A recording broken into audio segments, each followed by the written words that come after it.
সুশৃঙ্খলভাবে আগামী 12 তারিখে সকাল সকাল কেন্দ্রে গিয়ে আপনারা আপনাদের ভোট প্রয়োগ করবেন এবং এইখানে যারা উপস্থিত আছেন আপনারা জানেন এবং আপনারা বিভিন্ন সামাজিক যোগাযোগের মাধ্যমে আপনারা খবর রাখেন যে একটি দল বিভিন্ন প্রতারণার আশ্রয় নিচ্ছে, জাল ভোটের সিল পাওয়া গিয়েছে,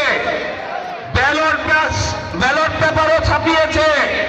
সুতরাং আপনাদের কাছে অনুরোধ থাকলো আপনারা সজাগ থাকবেন, কালো টাকায় কোনোভাবেই যেন এই ইলেকশনকে প্রভাবিত না করতে পারে সেই দিকে আপনারা নজর রাখবেন।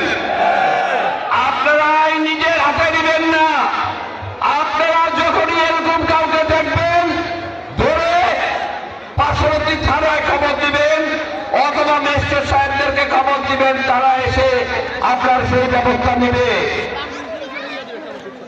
প্রিয় ভাই বোনেরা, আগামী দিনে হাইমচর উন্নয়নের একটি রোডম্যাপ হবে। এই হাইমচরে একটি ইপিজেড স্থাপন হবে। এই হাইমচরের জনগণ যেন বিশুদ্ধ পানি খেতে পারে সেই জন্য একটি পানির প্রাণ স্থাপন করা হবে।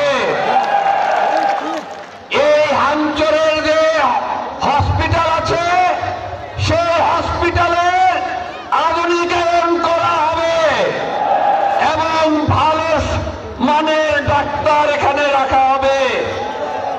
এখানে প্রতিটি ইউনিয়নে একটি করে ক্লিনিক স্থাপন করা হবে। বাংলাদেশে যদি তারেক